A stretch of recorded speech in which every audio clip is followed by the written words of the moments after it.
Ladies and gentlemen, good morning, good afternoon, and good evening, wherever you are in the world, and whenever you are tuning into this video. My name is James Porcelli. Hi, guys. I'm Brian Thomas. And welcome I'm to here. another very special edition of Ruthless Talk. Yes, I know you guys can't see Brian Thomas, but he is here in the flesh. We can hear Brian Thomas, and that is all that matters. Unfortunately, Brian, let's just say, has some unfortunate circumstances he is dealing with this morning, but that is neither here or there. That is completely irrelevant. So We just gonna talk wrestling, baby. We're still going to talk some wrestling. We always make things work as we usually do. So hopefully, everybody is enjoying their week as we are gearing things up towards Crown Jewel. We continue to gear things up towards Survivor Series and into the holiday season, as well as we got AEW to talk about. Of course, just coming off of WrestleDream. So we got Aew Dynamite to see if the fallout lived up to its hype. Is there enough attention? Is there enough suspense? Is there enough care for us to go into full gear, as well as for World's End? We're going to talk all about it. But first things first, we're going to dive straight into this show. And also, apologies, I am wearing this hat because my hair is a mess. I'm getting a haircut tomorrow. I'm going to look nice and fresh. Shout out to my barber, Dusty. He's going to take care of me tomorrow. So, Dusty, if you're watching this, bro, I appreciate you in advance. So I'm wearing this hat and it looks awful. So I also apologize in advance there. So let us dive into our first topic, man. So not a whole lot of times on this podcast that I like to talk about things that are very heavily subjective. Yes, there are things on this podcast that we talk about when it comes to Monday Night Raw, SmackDown, these PLEs, whatever you name it. Some of it has some subjective takes, yes. But a lot of times I do like to be objective with my takes, take a lot of bias as possible within every case scenario when it comes to dissecting pro wrestling. But in this case, man, we are going to be talking about PWI's top 250 female wrestlers list that was just released a couple of days ago. As we will going to be going over at least the top 10 of these females. Yes, we will not go over 200 plus females in the span of this episode, but we will talk about this top 10 as well as some females that crack outside of the top 10 from this list. So, of course, before I go over these females, I just want to give a shout out to all of these ladies, especially in the top 10, regardless of how I feel or how anybody else feels about who should be in what spot, who should be in the top 10, who should be in the top 5. All of these ladies who have put in tremendous work deserve that type of recognition, have deserved their praise as well as their flowers. So much love to everybody that is going to be mentioned on this list here. Let's start off at number 10, and we're going to work our way up, so why not? At number 10 on PWI's Top 250 is Athena from ROH, otherwise known as Ember Moon. At number 9, we have Mariah May from AEW, also your current AEW Women's Champion. At number 8, we have Willow Nightingale from AEW. At number 7, we have WWE's Bayley at the 7th spot.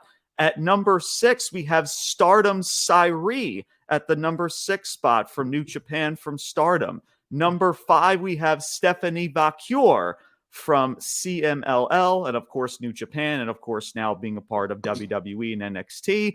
We also have Mika from Stardom in the number 4th spot. We have Mommy Rhea Ripley from WWE at the number 3 spot. Jordan Grace from TNA Impact Wrestling at number 2.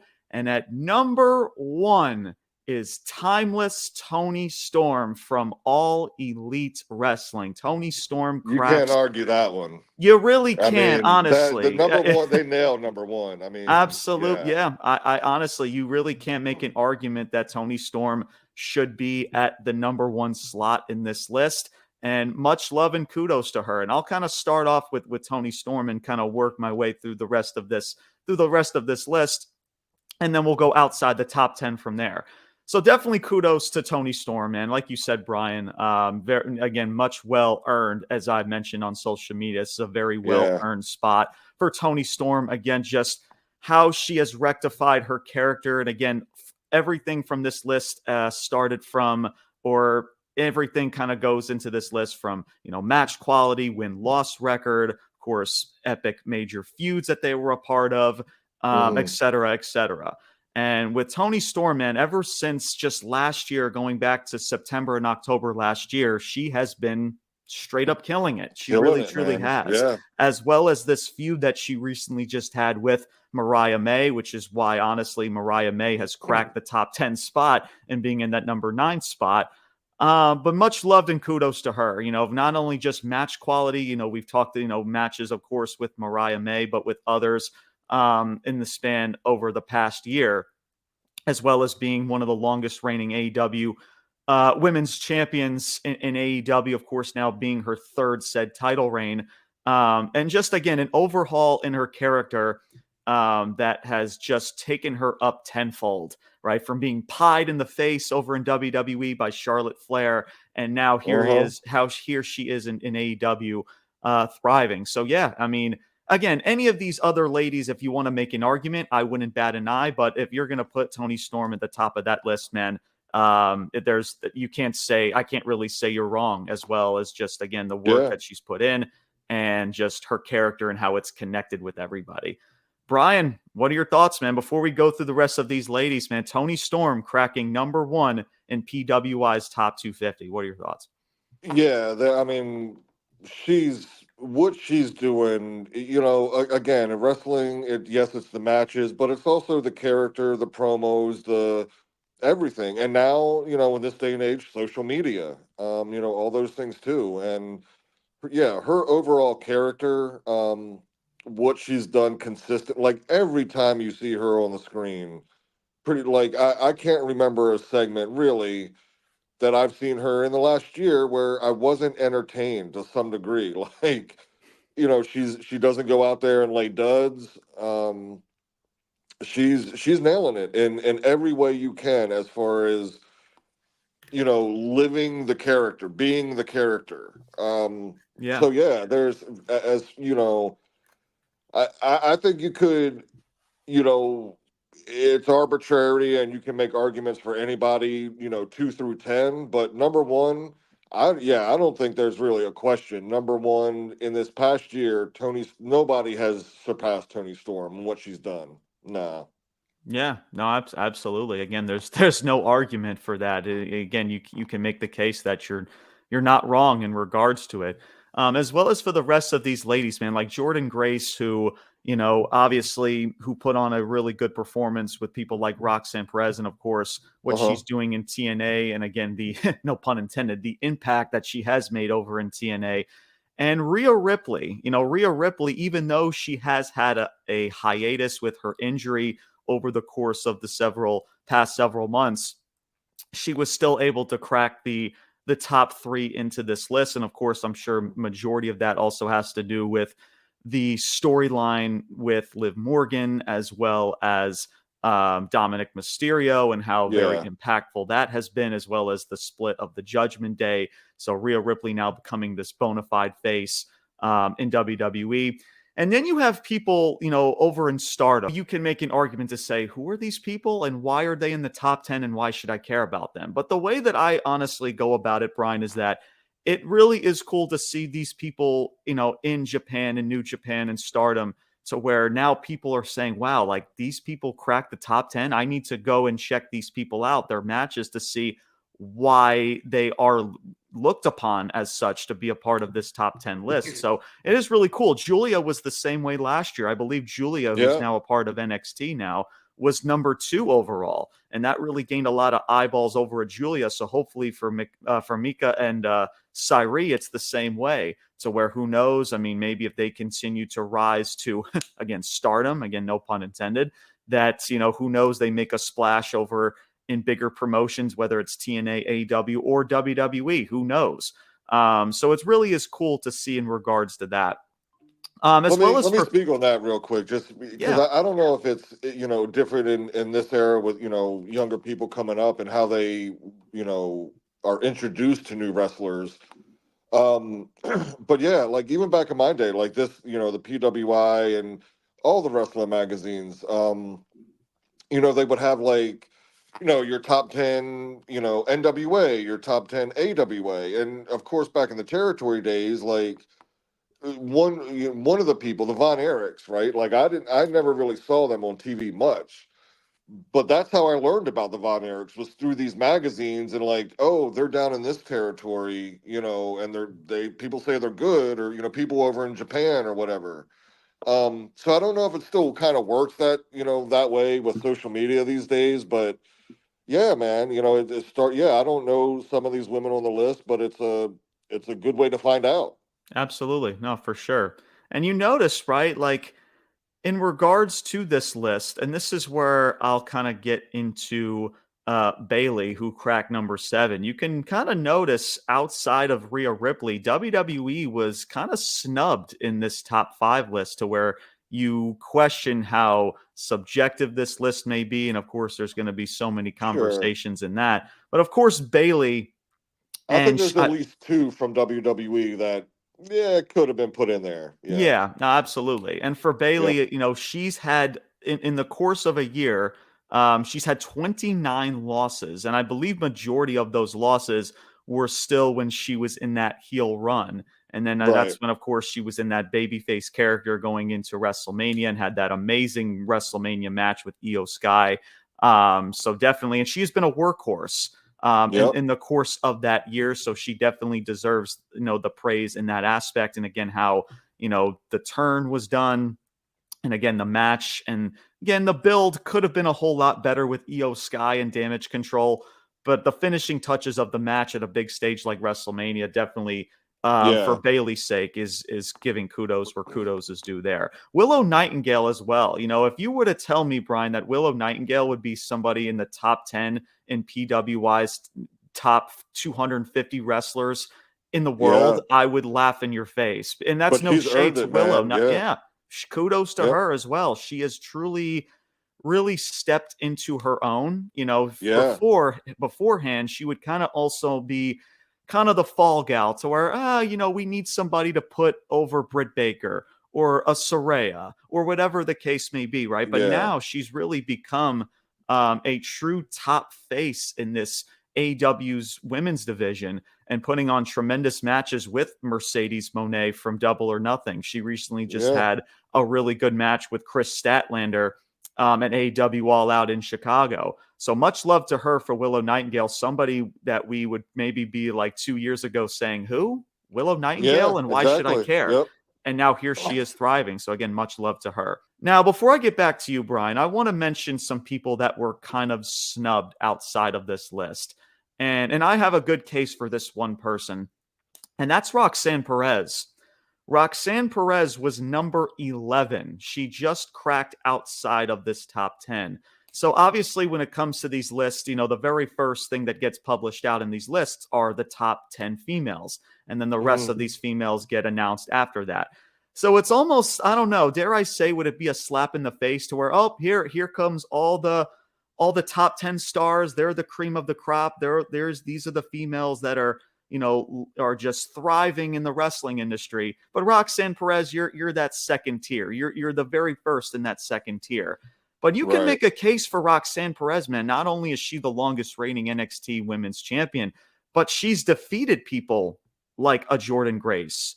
She's had really good matchups with Julia, a really good matchup with Jada Parker in NXT No Yeah. Mercy. She's had 33 wins and only 9 losses. That's more wins than Toni Storm. That's more wins than Jordan Grace. That's more wins than Rhea Ripley. That's more wins than a Stephanie Vacure, a Bailey, and a Willow. Majority of these people in the top 10, as well as the feuds that she has been in the span of her holding on to this women's championship, her thriving in this heel role.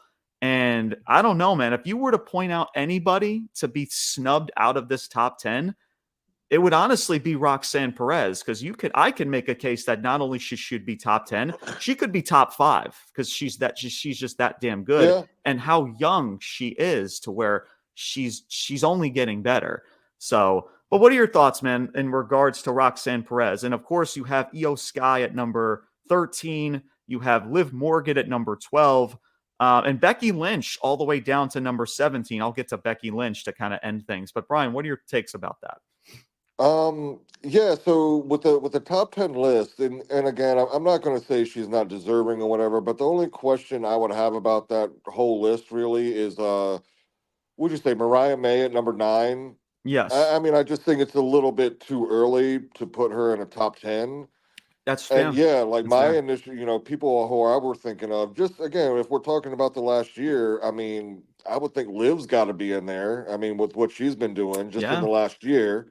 Hmm. My three names were Liv, Nia Jax, and Io. Like, I think there's cases to be made for all of them. Um, Becky Lynch. Uh, I have a case so for Becky Lynch, but go ahead. see, I wouldn't even. So when's the last time we saw her at Mania? Well, we saw her and she lost the women's championship to Liv Morgan. I believe that was in the middle of a Raw just a couple months ago, I want to say. And this was after WrestleMania.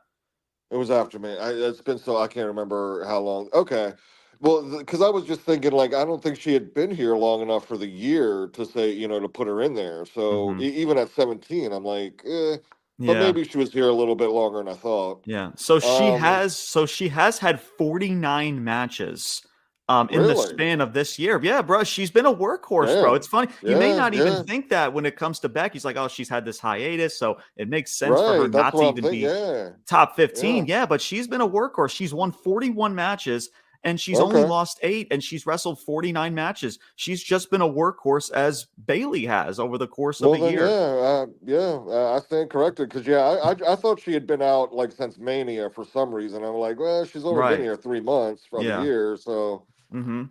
yeah, Yeah, she no, yeah, had she's got a spot, yeah, yes, no, because she had the match with Rhea Ripley when she lost the championship. Or yeah, she lost she was the challenger going into right, that matchup with Rhea Ripley at Mania. She lost that. She ended up coming back shortly to feud with Liv Morgan for that yeah, championship. I okay, think she yep, ended yep, up winning that championship because Rhea Ripley had to relinquish it because of that injury. So she won the championship yes, for a short amount of time. Liv Morgan ended up winning that match. I believe it was at another it was at a one of those B level like the secondary, PLEs that I'm yeah, yeah, forgetting. Yes. uh-huh, Because she won the match via Battle Royal on Monday Night Raw, which was interesting, and I believe pretty sure we talked a lot about that in regards to it. yeah, Um, so yeah, no, but outside of that, I mean, Becky Lynch, again, we can make a case of how we feel about Becky Lynch. She's in the world title picture way too much, this and that. But if you look at her numbers again for matches as well as what she's done over the past year, she has been a workhorse, and you can make an argument that she deserves at least maybe not a top 10, but at least a higher bidding than 17 on the list. She's yeah, not even maybe, top yep, 15, which is interesting. So those are my takes, man. So much love to Roxanne Perez. Again, Roxanne, I do feel like if there was anybody where I'm like questioning myself, like, how is she not in the top 10? She would be that person. yeah, Again, just again, match, not just again, match quality, just her work in general as a heel, the feuds that she's been a part of with people like Jordan Grace and others with this whole partnership with TNA. So that whole aspect for me is where I'm like questioning, like, okay, what are we doing right, here? But outside of that, you can make honestly a case for any of these female wrestlers. And again, much love to all of these individuals, yeah, especially for people who did crack the top 10. I'm not, taking anything away from any of these individuals. It's very well earned, and for some very or well deserved, and for some well earned. So much love to all of these ladies. And again, if you were to make a case to where maybe Jordan Grace should be number one, I wouldn't bat an eye. Maybe a Rhea Ripley, because again of how she has developed into this new day or Judgment Day split and her feud with Liv Morgan, I wouldn't bat an eye either. So and again, you where's can make a where's Tiffany Stratton? Tiffany Stratton, she is at the bottom of the totem pole. I'm not even sure where she's not top 20. I know that for a fact. No, She's not in there at all. No. I'm not sure what number she's at. I'll have to kind of dig deeper in my notes in regards to it. But yeah, I'm not sure where she is, but I know she's not top 20. I see, I would would give her almost. It's weird. Like if I'm like comparing like Mariah May and Tiffany Stratton, right? Like I know Mariah May had the long long set, the long drawn out where she was just, kind of like the sidekick of Toni Storm and all that. But like, that's why I feel like, I don't know, it's weird that she's in there. Because, I mean, yes, she did great, but it was kind of in this one little niche role. Like, I mean, her matches were, I don't know. I'm not going to get into it, but like, I don't know. It's just weird that like Mariah May would be in there, Tiffany wouldn't, EO, like you said. It just, Yeah, I don't know. I'd give But I give whatever. Tiff I I give mean, she's the Tiffany. champion, so Yeah, I give Tiffany probably, I think next year, in regards to when PWI makes yeah, another list next year, she will definitely, if she's not in the top 20 by next year with how she's really developing into her own, and who knows, she might be a baby face, a full throttle baby face by yeah, then. yeah, yep, That'll definitely be very questioning in regards to it. And again, that kind of goes to kind of going back to what I mentioned about just WWE and NXT's women's division, how they've just kind of gotten snubbed to where over a year, Tiffany Stratton was still, I'm pretty sure, was still a part of that NXT women's roster before she came onto the main roster. right, So I'm not sure if that has a toll into it, because this goes back to yeah. September and October of last year till September of this year. Yeah, that's I kind of I keep forgetting that too. That's Yeah. kind of So like it that goes into last year too. Yeah, Yeah, so exactly. So regardless of how we feel about who should be placed where, it does come down to, well, how much of an impact did they make in the course of the span of this year, within, again, September and October from last yeah, year all the way up until this very moment. But regardless, again, much love to all of these ladies. Much love to Toni Storm. Want to give a nice yeah, salute and for a golf sure, clap to man. her. I mean, we've done nothing but praise Toni Storm to the high heavens. And again, just the work that she's put in, again, from everything from what she did in NXT UK, and then from NXT, and then going from the main roster, doing absolutely nothing. And even her Yeah, start in AEW, to where she was part of the Outcast with Saraya, and I believe with Ruby Soho. Is that correct? Yes, yeah, Ruby that was the Soho. original. Yep. So Uh-huh. where we didn't know where the hell that was going, and all of a sudden she taps into this new persona that has truly not just saved her AEW run, but her true wrestling career, to where we didn't know where Toni Storm truly would fit in regards to the top females in the industry, right? Like, Yeah, you yeah, have your Rhea Ripley's, your Becky Lynch's, your, Mercedes Monet's, your Charlotte Flair's, but where does Toni Storm stand in all of this to be named? Or we know her wrestling is top tier, but as far as connection with an audience and character right. work, where is Yep. it at? Well, dude, she has She turned knocked it that out of the park, man. She's tenfold. hitting And grand slams. absolutely, dude, couldn't said it any better, bro. So much Yeah, love to Toni Storm. It's not deserved, but it is well fucking earned, as I like to yep. always say. We always talk about people deserving things in the wrestling world, but I like to say well earned. And Toni Storm has definitely earned that in every major aspect. So much love to Yeah. her, and much love to all of these ladies who are on this top 5, as well as this list in general. All right.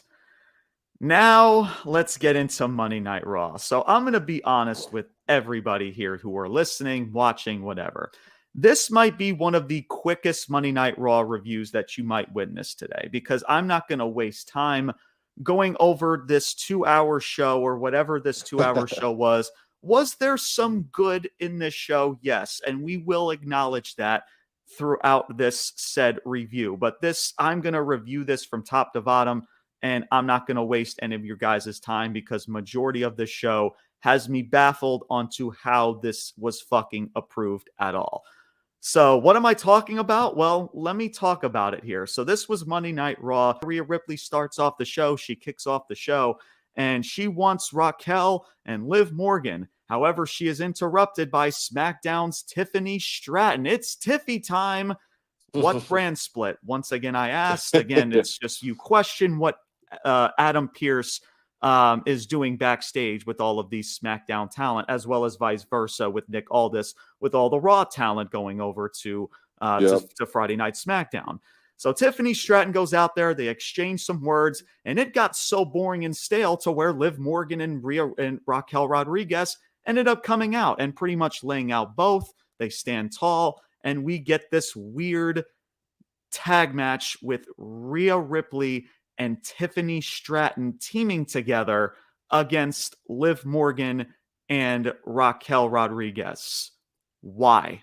Why and how in Why? the fuck is that approved? Yeah. Oh, but James, they're continuing to tease a Tiffany Stratton face turd. She's being the face. Okay, that's not now. She's not a fucking face now. So she's still a heel character and she's on SmackDown. What the fuck Yeah. are we doing here? Just makes absolutely no sense. Either or, very lackluster start to the show and a very confusing one at that. We then go into a women's tag title championship match with Jade Cargill and Bianca defeat Damage Control, as Damage Control's booking continues to be utter fucking garbage, as they ended up getting distracted by NXT's Last Legend and Jakara Jackson for Jade Cargill and Bianca to pick up the W.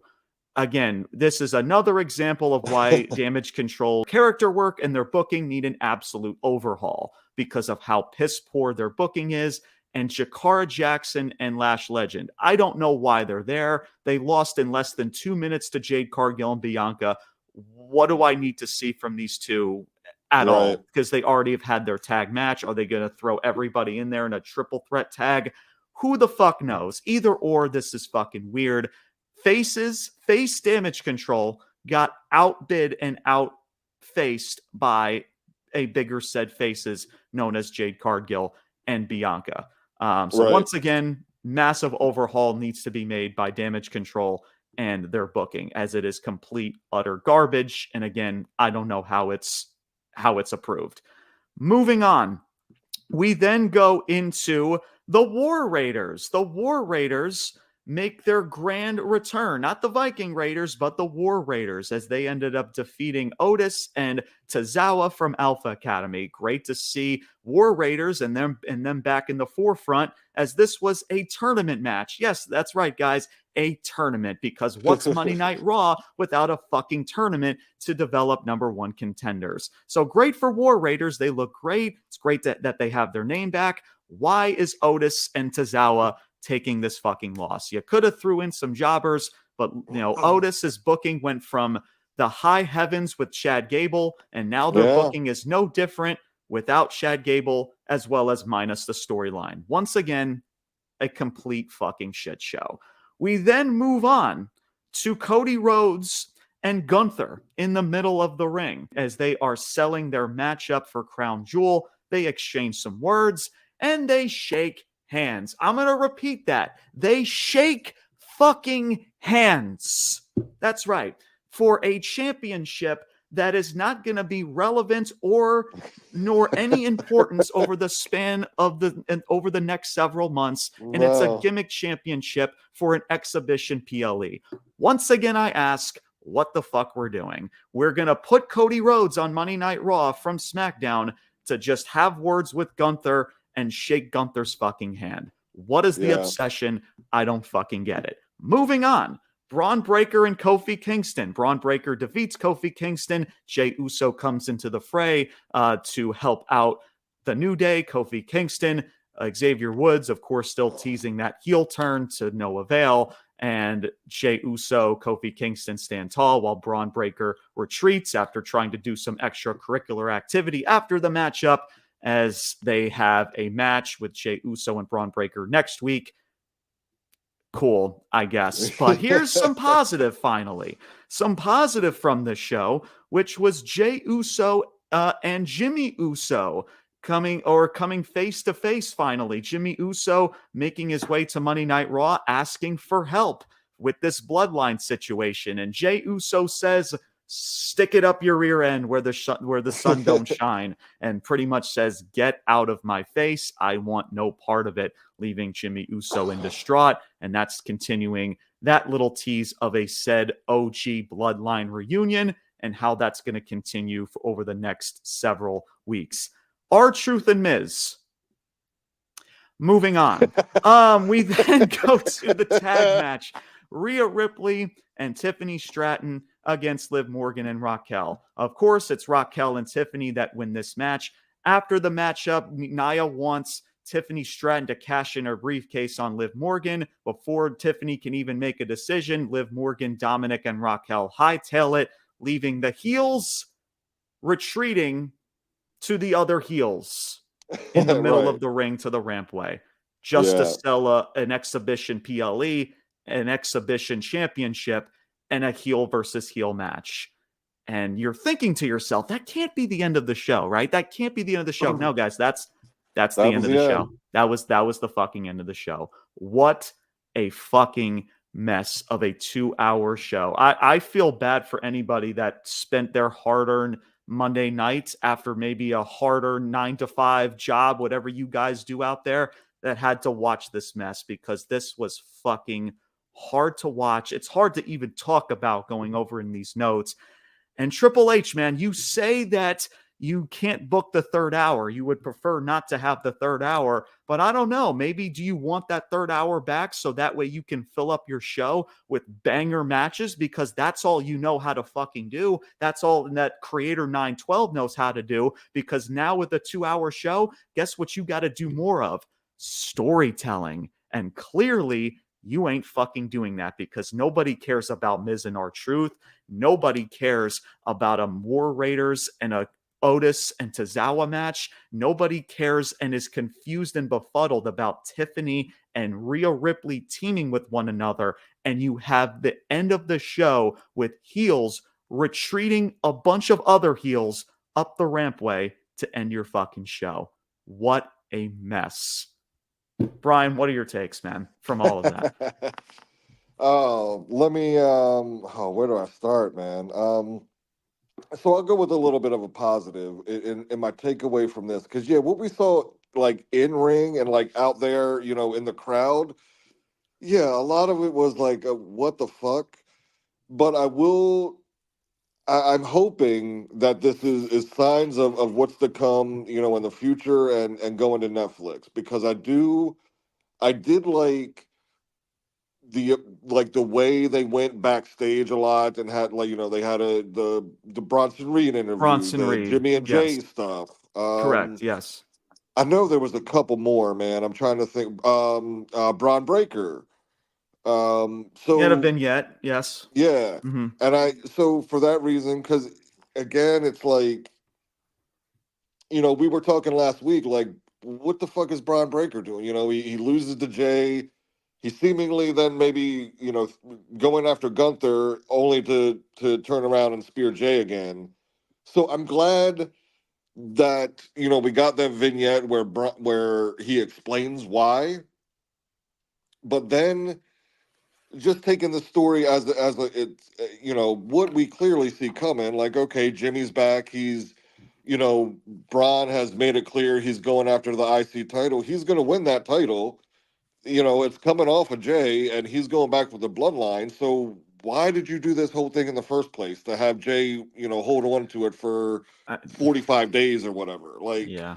Mm-hmm. that's the baffling part. Yep. The the teaming of Rhea and Tiffany just doesn't need to happen. And I gotta say, I mean, the two times, and this is just my opinion, and I'm not saying she can't improve or it's just mistakes or whatever, but Raquel Rodriguez, man, the two times I've seen her like in the ring and involved with people, she's looked bad, like confused, out of place, just bad. Um, and it's just, I don't know. It's not helping that story. Like, I know the intent of it, but Mm-hmm. when the performance is that bad, it's not good. you know. No. Yeah. Um. So yeah, I mean, those are. I'm trying to think of some other stuff that happened there. But yeah, like the Miz and what's happening with Final Testament, like. I don't know. I mean, Final Testament could be again should be a dominant faction, Should and be. Yes. yeah, and then and then where the Wyatt Six, are they getting ready to go after the Miz? The Maybe Miz. but he's not also messing with. It's just so what the fuck, man. Um, So I think overall, like, yes, it wasn't a very good show, but I I just The think backstage I segments and think for vignettes the were, future and Netflix, I think it's good that we're getting these, backstage vignettes. But I also do got to say, James, because coming from the Attitude Era, when a lot of that there was heavy backstage interviews and vignettes and stuff, right? mhm, But even back then, the matches until you got to the main event, the matches a lot of times were fucking garbage. Like it was just people thrown out there, and I mean, if we're being real, um. So I don't know. So I hope they find a healthy balance between that. Like let's yeah, not go back to yeah, it's really kind of great creative storytelling with certain top stars, but then everything else is just garbage. You mhm, know. yeah. So yeah, we'll see. No, yeah, and again with the whole again Jimmy Uso and Jey Uso exchange, that was honestly the only one of the only bright spots of the show. Again, Bronson Reed in the exchange with Adam Pearce and also with Seth Rollins backstage as well.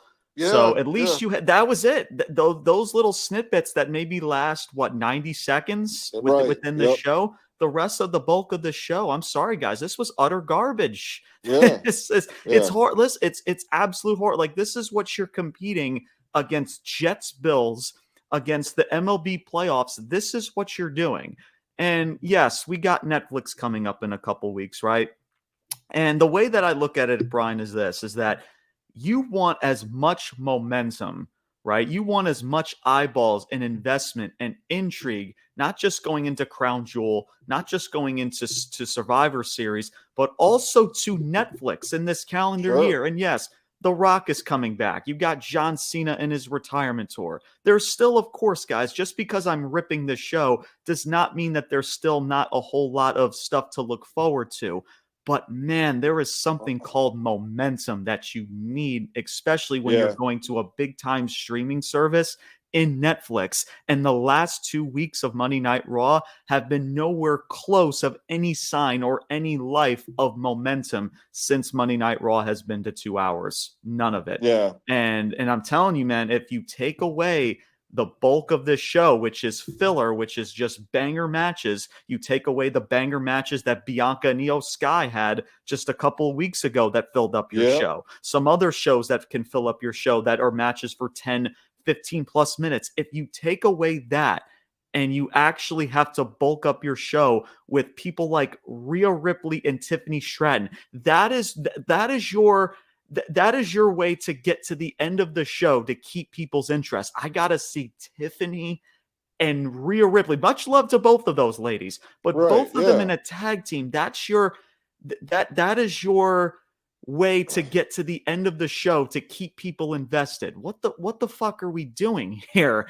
Right? Like yeah, that's the way I look at it. It's like what is your storyline that's going to carry out throughout the whole show that's going to keep you invested throughout those 2-3 plus hours? And your answer was a tag team with Rhea and Tiffany Stratton. Come on. It's yeah. just Absolutely. Yeah, it's so yeah. stupid. And yeah, and absolutely Especially you got when you also include the brand split thing, like the whole thing, the right? Like you brand said, split, yeah, and which it's a it gimmick makes no pay per sense. view, a gimmick title, and Yes. you're switching brand. Having people come over for nonsensical reasons. Yeah, Absolutely. No, and they don't put any heavy explanation behind it to where it just again you question Adam Pearce to where Nia Jax is going to come out. It's like, oh, Nia, what are you doing here? I'm just going to go interrupt one of your segments. And like, okay, make it quick because we got to have Cody Rhodes on the show within the span of 30 minutes. like what It's this whole like, thing, and I'm no lie, this whole thing screams to me, right? That okay, WWE is in partnership with Saudi and they've had this Crown Jewel event. mhm. This screams to me like like the Saudi whoever is representing the Saudis over there just kind of like demand, like hey, we want this title, and it's going to be the Crown Jewel and it's going to represent it. Like we want this, and that's the only reason they're doing it. You know what I'm saying? Yeah. No, Yeah, exactly right. It's yeah, just it's a combination of let's let's be in cruise control, at least till Survivor Series. But at the same time, what are we doing with Crown Jewel? Like, how are we going to get to Crown Jewel? Oh, let's just make up a gimmick championship and just throw your champions in there and just say that whoever wins this title is the best of the best in the women's or men's division. Right. The fuck? It's just, Yeah. my God, man. And again, Miz and R-Truth, Breaker and Kofi Kingston, like, guys, who cares? Who the fuck cares, man? Honestly, bro, it's just, again, with this is why I give Triple H such a hard time, right? He says that the third hour is a chore. The third hour is hard to get through. Now you have 2 hours. There's no fucking excuse. The last 2 weeks of a 2-hour pack format. That show up with good shit, man. You know? I like, cool. Like, add in the Bronson Reed segments. Add in the Jimmy and Jay segments, right? Those backstage segments. That's fine. Leave that stuff in there. That has a place. But the rest of the bulk of your show, not only is it not intriguing or investing, majority of it also doesn't make fucking sense, nor is it captivating anybody's attention at all. Like, at all. It's just so frustrating, bro. Like, Miz and R-Truth. Yeah, that's going to make me go from Jets Bills and how close of a game that was on Monday to see, I need to see what R-Truth and the Miz are doing, because they were a tag team for 2 fucking months and now they're like, what the fuck are we doing? Yeah. Oh my God, man. I mean, listen, but I also, like them at the same time too, like, I mean, R-Truth is just he's a goddamn gem, man. I mean, R-Truth is great, right? Yeah, absolutely. Like, goddamn. No, R-Truth, yeah, absolutely. No, his comedic segments and his nature is great. It's just that, and it's just, and you place Final Testament in there with the Miz, and like, what are we doing with? That doesn't fit, man. It doesn't fit it unless they're making some type of business relationship. Like, maybe Miz is not joining Final Testament, but they have some type of working relationship, and then you mix in the Wyatt Six in there, like, who's, again, they're teasing that they have like one of those little pop-up Wyatt signatures. It's where, like, oh, like, there you are type of whatever it is. So clearly the Wyatt Six is going after the Miz because they're all about family betrayal, right? That's why they went after Chad Gable, because he portrayed Alpha Academy. So here is the Miz portraying R-Truth. And you mix in Final Testament, like, come on, bro. It's just fucking ridiculous. Why should I care? And it's a mess. You're trying to add in pieces that don't fit at all.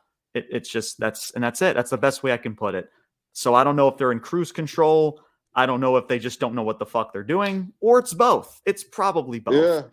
So, and that's it. But moving on, let's get into some AEW Dynamite. That's all I need to say, as well as Brian does about Monday Night Raw on this show. Again, Netflix, I'm sure there's the hope. That's the hope, is Netflix, that as we go into WrestleMania season with John Cena's retirement tour and The Rock and, all of that stuff building up, as they're going to make, as on, of course, from Fightful and others, they're saying that first show on Netflix is going to be pretty much PLE-esque. They're really going to hype up that first said show on Netflix. So who knows? Again, there's always hopeful in that regard, but we got to build some momentum going into that, man. And for 2 weeks, there's been none of it. Now there's AEW Dynamite. And I'll be honest, AEW Dynamite is no better. It was honestly really no better. Now, let me at least get to the good part, right? And that's Jon Moxley, at least the potential of what could truly be good. And I'll kind of start from that, and then we'll kind of just go sporadically throughout this show and go from there. But let's start off with Moxley in the stable, right? So you had this signature start to the show where Moxley cuts a promo talking about, like, they're running AEW, like, you work for me now, you work for us now. With Marina Shafir, you have Wheeler Yuta, who is now in the good graces back with the BCC in this group, as well as with Pac, as they're like the starting signature of the show. They ended up interfering in a said tag match with the Elite. And here's what the baffling part is, Brian. Now, I really like what they're trying to do with this said faction with Jon Moxley. I do think it's great. The problem is that the people that they're going up against, I don't believe for a second, for somebody like a Private Party, Action Andretti, who I saw was a part of this backstage segment, And then you have people like the Dark Order. Guys, do we really believe that Oh, these or was it fucking Top people, Flight? They might have been Top fighting Flight Top as well, Flight. top flight Yeah. and Action Yep. Andretti, yes, as well as others. And Daniel Yeah. Garcia and Private Party had some exchange of words with the Elite because they just Right. walked up the rampway as everybody was getting their ass beat in the ring after BCC caused a no DQ, a no disqualification. So again, does that question, is the Elite behind it? Is there a working relationship? Is also kind of a massive disconnect, if I'm being honest with you. But also, we get to this backstage segment, right? So again, the Dark Order, Action Andretti, you have Top Flight, you have all these fucking people. Guys, do we believe for a second from how these people are being booked for the span of years, we think that they're going to take out a stable like Jon Moxley, Wheeler Yuta, Claudio, and Pac? What, like, are we fucking serious? Like, Yeah. that's the problem. That is your Yes. best case scenario for this faction to go up against. There's no Swerve. There's no Will Ospreay because he's feuding with the Don Callis family, right? You have MJF and Adam Cole. We're going to get to that. There's nobody else. So you got to randomly throw a bunch of names to where, like, oh, Dark Order, they're still a part of the company. Action Andretti, I totally forgot what an Action Andretti is. Like, that's what you have to offer. And Brian, I'll send this off to you. So they beat them up backstage, right? This was right before the main event of the show. So they beat him up. They take him out backstage. And then as soon as BCC hightails it, everybody's up on their feet cutting a fucking promo. Like, how does that, do you understand what I'm saying? Like, Yeah. how much damage did you really cause from all these people if they're already just cutting a promo like they didn't even break a sweat? So how does Right. that make BCC look and Jon Moxley? Like, does anybody think of this fucking shit? Like, what are we fucking doing, bro? They're on their feet Yeah. like they never even got attacked. It's so fucking weird. Anyway, that's my mini rant. But again, at the end of the day, I like how the group, Moxley and everyone, is being looked upon. The problem is, who are they fending off against? And this is your answer, with a bunch of random names that nobody honestly truly cares about as of right now. Brian, what are your takes, man, about this faction and everything as a whole? No, you nailed it, man. Like the presentation, even last night with opening show with Mox in the back of the pickup cutting the promo, like the presentation is awesome. Yeah. But yeah, I mean he's cutting a promo saying, you all work for me now. Meanwhile, like you said, yeah, a faction like this, I mean you got the Young Bucks, who are legitimately the fucking EVPs, and yet they're backpedaling. Yeah, if you're having a faction like this, first of all, it's very, very, very NWO esque. Um, and but again, the the part where they're shit in the bed is, why the fuck are you having them go after Top Flight and Dark Order when you have the Young Bucks right there? You have any Christian Cage, the Don Callis family, and I mean, go down the list. But to pick these guys and like who What the cares? fuck? Like, Like, what the okay, fuck are let they gonna do, bro? right. Like, I what mean, makes I'm us believe that sorry. they're gonna Orange do? Cassidy, really, like, Yeah. hands in his pockets. I mean, come on, bro. Yeah. Um, It's so fun. By the way, the 6-man tag match, it was Kyle O'Reilly, Orange Cassidy, and Rocky Romero. That was the tag match oh, against okay. the Elite, the 6-man tag. Yeah. Yeah. And I mean, there's, yeah, if they don't switch this up quick and have like some legit somebody that can really contend with the BCC, like, this is going to be garbage. I mean, I don't give a shit about any feud or match between them and the Dark Order or Top Flight. Or, sorry, but no, No. yeah, man. I don't know. Like the presentation and the group itself, like all the members, Yeah. yeah, you're on point. But why? I don't know, man. If this is what you're doing, no fucking K. And this is why I say, and even at times I say this about WWE, bro, like, there's no plan in regards to, okay, we're going to form this faction, right? Jon Moxley, maybe we still add a Shane McMahon in the future. Who knows? Again, just speaking Right. hypothetically there. But like, okay, who are the said people that we're going to put these people up against? Okay, Top Flight and Action Andretti. If you want to do that, that's cool, right? It's not my company. If those are the people you want to push to put up against this faction, cool. Then plan ahead to make these people feel special. So that way they Yeah. actually feel Yeah. like, wow, they can actually take down this faction, this said group. Nobody's believing that. Who the fuck is Right. believing that? Yeah. Action Andretti, Top Flight, Dark Order, who have been irrelevant. Nobody gives a fuck about these people, are going to try to take out Moxley in this faction. Yeah, cool. Yeah, sure. Like, stop. Right. Yeah, Like, yeah, stop. exactly.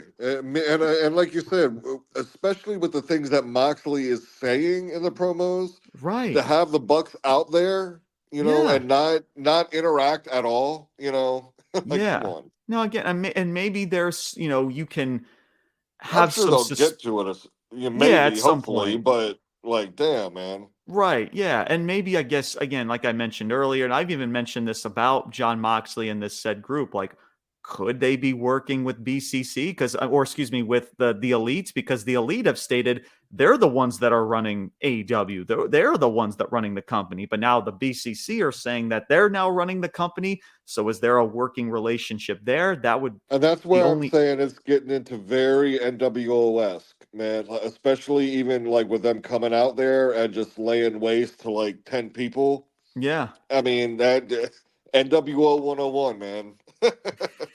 right. Yeah. So, all right.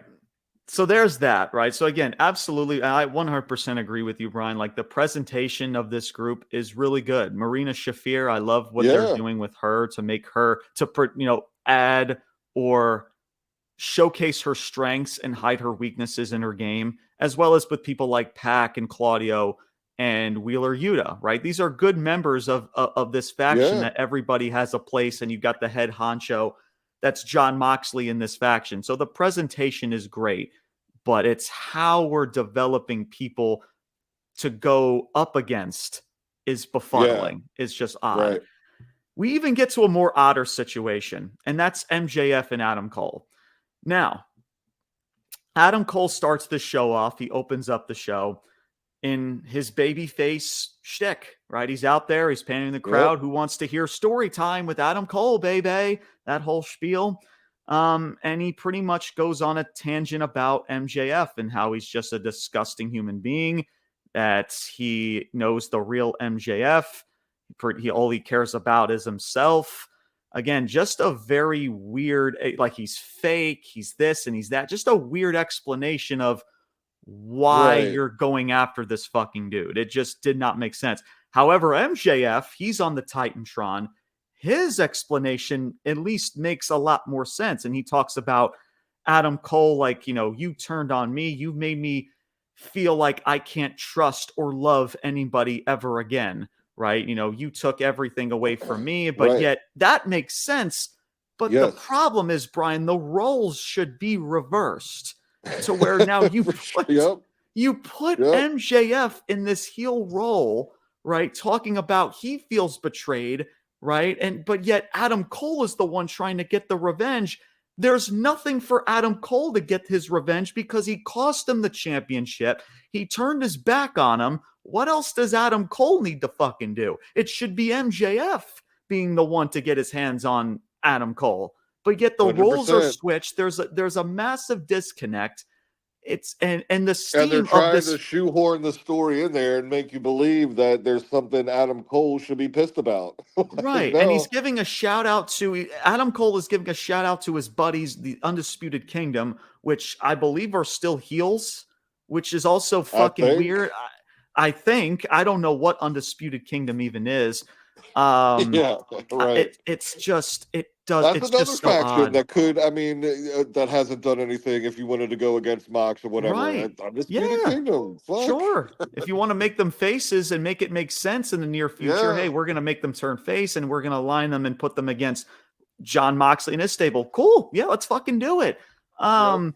But yeah, bro, this makes zero sense. Oh, but James, let it play out. Wait till Adam Cole gives his explanation. Well, I fucking heard it, and it made no fucking sense at all. MJF as the heel, even though he's not the one doing the chasing, his explanation made more sense than Adam Cole. Like, what are we fucking doing, man? Yeah, It is just so, as well as the steam, Brian, of this feud. I'm sorry, it's gone. it's It's gone. not there anymore. It's been a year, right? It's unfortunate, right? It's under certain circumstances with the injury, with Adam Cole's injury. The only thing, Brian, that would have maybe rectified or justified the situation if Adam Cole emphasized more about his knee injury and using that knee to help out MJF when he did in his said matchup. I believe it was with Samoa Joe at the time, right? That took him out of action. That would have been the only explanation from Adam Cole that would have made a lick of sense, but they never brought it up. And all we got was Adam Cole saying, MJF is stupid. MJF is fake. We know who the real MJF is, just like any other babyface promo that we've heard going up against MJF over the course of 5 years. It's just, it's just like, so odd. Yeah, it's like, so he's out there saying all these things, right? Like, okay, Adam, so you tricked him. You got one over on him. You played him. You know, you got the title. Like, you already won. You exposed him, and now he's back to being what you say is the real MJF. So exactly. Mission accomplished. Mission accomplished. Right. So why are you here? Why are you like, why? Again, unless the actual mission statement, at least again from Tony Khan himself, is because of the fact that things did not end the way it should have been with the injury. So I guess they're going to have this match at World's End. And then finally, we're going to kick things back into high gear going into 2025, the next calendar year. I guess. I don't know. I truly don't know. Like, you know, having the same show to where Adam Cole turned on MJF. So now they're going to do the matchup at that same tenure, that same venue. I don't know. All I know is, guys, is that this whole situation is odd. It really is odd. And again, it's not on everybody's fault in regards to talent in AEW itself. It was an unfortunate circumstance for the injury. Audibles had to be called, but you're now at a point where you can't rectify it anymore. It's been over a year. The steam was great, right? There was so much buildup with the tag team. People loved it. Right? You know, freaking better than you, baby. It was great. But now that steam is done. It's done. And it's time to just move on. You're not going to rectify the situation, that climactic moment to where maybe Adam Cole defeats MJF or whatever the case may be. Like, it's not going to have this epic feeling towards it the way it could have been last year. It's just not. Yeah. It's just not. Things in wrestling, man, they really do have a shelf life, and it's a moment in time when you have to strike. And like, you can even look back at, like, you know, historic factions. I mean, you know, DX, NWO, the Four Horsemen. You know, right? Once you try, you know, there was new members added, and it was like, oh, you know, even when Shawn came back and they reformed DX, it wasn't the same. You know, you gotta move on, man. Exactly, man. So this is what we got. This is what we got. Unfortunately, it's just so weird in this situation. Again, much love to Adam Cole, right? Much love to him. I'm glad that he's back and it seems like he's healthy and he's ready to go. It's just, I wish that this would be under better circumstances, storytelling wise, and just things just making sense. So that's really it. The rest of this show, man, right? You got the Don Callis family. You got Kyle Fletcher, who is asking why, right? Why did you turn on Will Ospreay? Didn't, refuse to give a response. Don Callis family is stronger than ever. Ricochet is, I'm guessing, is going to have a matchup, as there was a backstage segment saying, I guess Ricochet still has his eyes set on the international title and Takeshita. So I guess they're going to continue that. You also have Mercedes, who defended her TBS championship against I don't fucking know who, and nor do I give a shit. I really, truly don't. I can't think of her name. Listen, I love watching Mercedes wrestle more than anybody. But like, and this is what's weird, Brian. I want to give your take about this. Camille, right? She's supposed to be. So this is supposed, like, obviously Mercedes is a heel, right? Camille is a heel, right? She's not doing anything out there, right? As a No. manager or as a said person who is by the side of a said talent or a wrestler is creating some type of extracurricular activity. What Right. the fuck is she doing? Is she out there to Yeah. just look pretty? Is she just out there? Unless they're trying to protect Mercedes because the strength is in her wrestling, so they just want to showcase her wrestling and winning clean. So why is Camille even out there? Yeah. I don't know. Like, Marina Shafir with Jon Moxley looks more badass than Camille does. I'm sorry, guys. That's just facts. Like, it's just weird. She's out there and she's not partaking in anything within most of these matches that Mercedes is in, at least for some, not all of them, but for some of them, that for some of these matches. And for one of these matches, just like, okay, she defeats Queen. I don't know her Queen something. I don't. We have so many fucking queens. Queen Nia Jax, Queen Charlotte Flair. Right. Like, how Right. many fucking queens, bro? Seriously. Anyway, Was it like so Queen Amariah or something like that? Queen Emma, yeah, something like that. I guess Yeah. I don't. Again, I don't. Listen, much love to the gal. I'm sure she, maybe she has her fans and she has a place. I don't give a fuck. I really, truly fucking don't. And I don't know what we're doing with Mercedes. She's got 2 belts. She's portrayed as a legit champion, as a legit top, Right. talent in this company. That's great. But what is she doing that's captivating people, right? And this is why Mercedes, as of late, has been getting a bad rap because all of this stuff that she's doing, nobody truly cares about.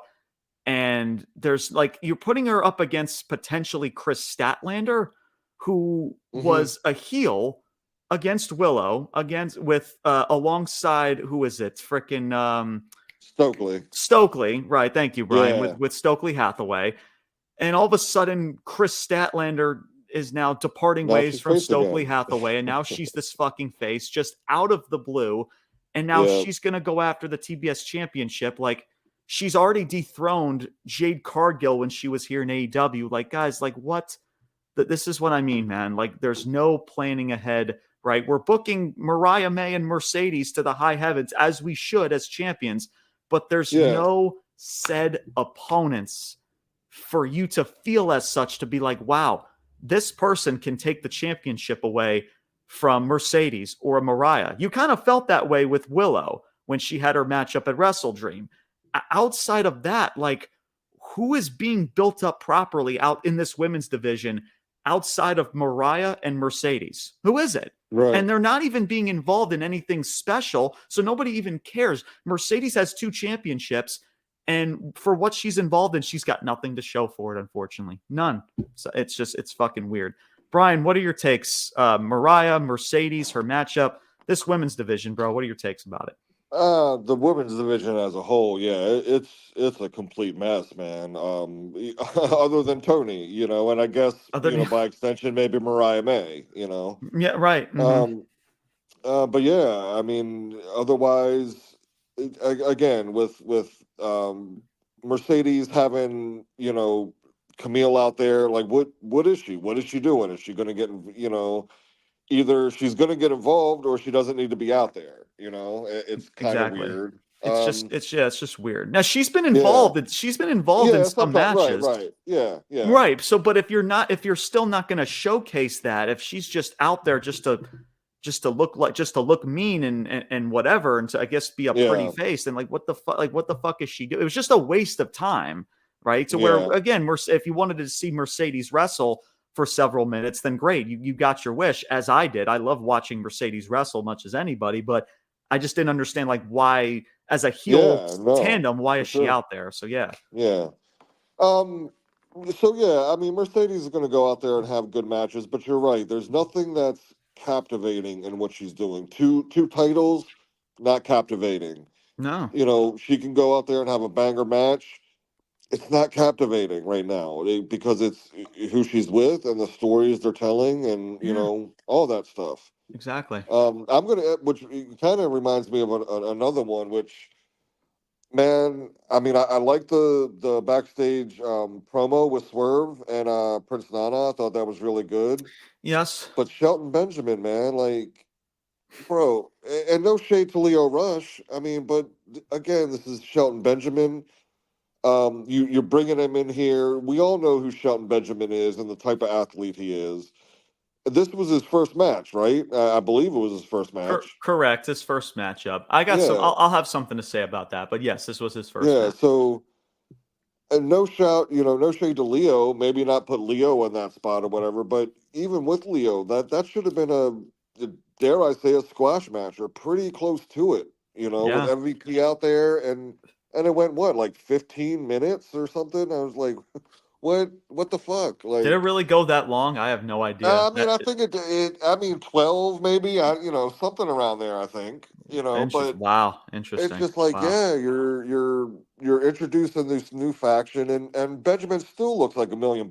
He still can fucking do anything you ask of him in the ring, and and he's going 12 minutes or whatever on his first match against Leo Rush. It's like not. Yeah. Yeah, like I can't blame. Yes, you're like, I'm okay on my own. I'm all right over here. Why would I want to join that? Yeah. Like, Match time. I'm looking at it now. Match time was 11 minutes on the dot. 11 minutes 11. was this Yeah, match. Honestly, yeah, 11 minutes too fucking long. Yeah, I completely agree. Yeah, and this is what and like back in the day, man. Like this is why and Vince Russo has mentioned it. And again, I know Vince Russo gets a bad rap and everything of what he did with WCW. Trust me, that's one sure. discussion. But we talk Yeah, about matches on these shows, like majority of these shows, Brian, and this includes WWE. Majority of these shows, right, need to be focused specifically on storytelling and character development.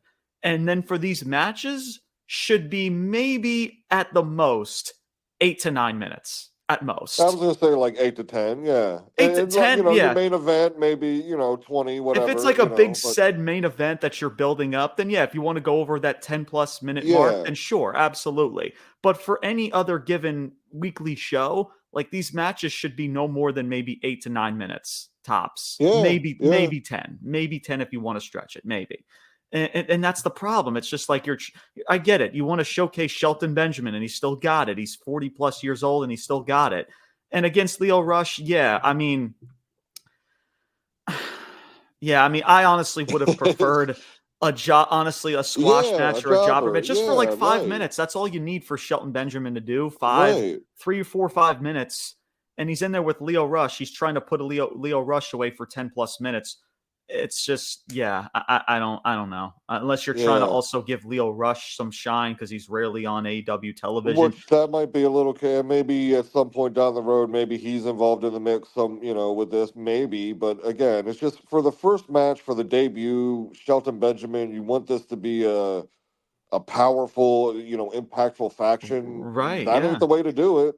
No. Like, And again, yeah, and like you kind of said with Leo Rush, unless he's going to be part of this whole situation with this Hurt Syndicate faction, not a part of the yeah, group, but feuding against this said group. So they don't want to make Leo Rush look that much of a total dweeb. Then if that's the case, then just don't put him in the match. Then just put a build him a regular little like bit and local wait for talent that in there, match. bro. I don't Right. understand Yep. like what the harm is about using jobbers and local talent on these shows. So that way one of your talents doesn't have to take a fucking loss, right? Especially if I they're mean, going to be that would have been involved. a perfect opportunity for Shelton and MVP out there, for him to go out there, like you said, 5 minute squash match, beat the dude down. MVP gets on the mic, cuts a promo, whatever, and you're out of there. I mean, Mhm. Yeah. yeah, Absolutely. So, and listen, regardless, and you had the main event, which was Christian Cage and Jay White. I believe Hangman Adam Page got involved, so they're still, I guess, starting some, continuing things with Hangman and Jay White, I assume. right. And of course, Christian Cage reminding people he still got this world championship title shot within this Hmm. contract that he won. And it's ending the show. I mean, I love Christian Cage. Don't get me wrong. I love Christian Cage, but like the way that whole match and segment ended, I'm like, wow, that's the show. Like that's your cliffhanger. Yeah. So that was also odd. And then, like, guys, the Bro, rest and of the not even that sorry to cut you off, but no, again, I didn't even think about it until you said it, because he does have that title shot. And you talk about a faction going up against, Moxley's. I mean, shit. Kill Switch, Christian Cage, and fucking I can't think of his name right Nick now, but Wayne. Nick Wayne. Nick I Wayne. mean, Yeah. shit. Like, I mean, anything but what they're doing. Yeah. Yeah. It's just weird. Again, I like Christian Cage and I respect the hell out of Jay White. It's just Yeah, that whole matchup. It's just being in the main event just was very weird. At least just how the show came off the air. Like, okay, how are you going to end the show with a right. massive cliffhanger? And all it was Christian Cage just saying some words, talking about his title shot, and that was it. And then Jay White was Yeah, in the middle of the ring, just looking in distraught because he lost the match, and Hangman and Page was involved, and that was it. I don't know what we're doing with Hangman either. He was portrayed as this face against Swerve because his house, or Swerve's house, no pun intended, was burned down by Hangman because he's getting revenge on him breaking into his home from months and months right. ago. And now Hangman is the said heel, or he's more of the heel in this fucking feud, guys. I don't know what we're doing with everybody's booking. Brian, is so It's a lot. confusing. Yeah, It's it's a so lot, confusing. man. Nothing's connecting. It's just so Yep. odd.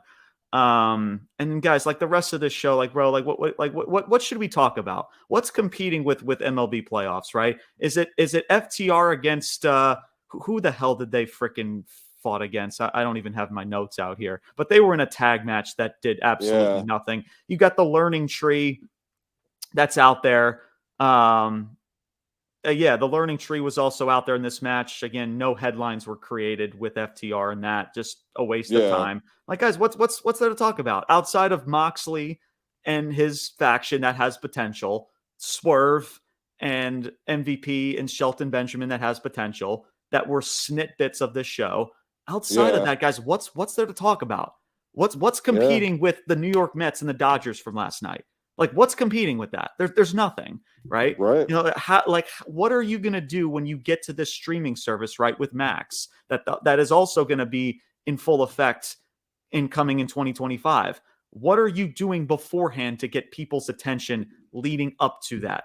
And so far, Brian, they're not doing much. I will say that No. they're not doing enough. That's the problem. Yeah. Yeah. WWE and Monday Night Raw, they're not doing enough to build momentum towards Netflix, towards The Rock's return. Second return, I guess, if you want to count Bad Blood, but also Yeah. in WrestleMania, everything, bro. There's no momentum for you to watch next week. There's no fear to miss out next week. Oh, I guess I'll just watch on YouTube. I'll just catch the results. I'll just do this and that. That's the problem, Yeah. man. I say this like a fucking broken record. Nobody wants to listen to me. Some people listen to me, but then there's majority of this wrestling community that just it's like, oh, James, just let it play out. Don't worry. See where it's going, guys. That's what I'm fucking doing. I'm trying. I'm begging for these companies to give me something, right? I'll take Bronson Reed and Adam Pearce. I'll take Jimmy and Jay Uso. I'll take those little backstage segments with people like Swerve Strickland in AEW. I'll take Jon Moxley and his said faction, right? But like everything else, man, like what is there to talk about? What is there to talk about? There's nothing. It's just utter confusion that just makes my brain hurt and just turn the fucking channel off. And that's it, bro. Brian, any final thoughts before we wrap things up? No, man, that's really again across both shows. I mean, there is gold sitting in both companies right now in Absolutely. different aspects, and Yes. yeah, you're right. Right now is connecting those dots, and the storytelling is really lacking, and Mm-hmm. so yeah, I don't know, that has to be rectified. Yeah. Yeah. Absolutely, for sure. That is going to do it, y'all, for today's episode. Again, a very, what should I say? Not as long as an episode as we usually do on this podcast. As again, I mentioned Monday Night Raw. I didn't want to waste majority of your time. The show was Yeah. also taped as well. So I know people are going to make that excuse. Oh, well, the show was taped. All right, cool. Oh, I didn't even realize that. But Yeah, yeah, the show okay. was taped. So Gotcha. again, I'm not going to use that as an excuse. You should still have a said plan to make majority of your show captivating for people to Sure. put the remote down and watch. But again, people are going to use that as an excuse, whatever.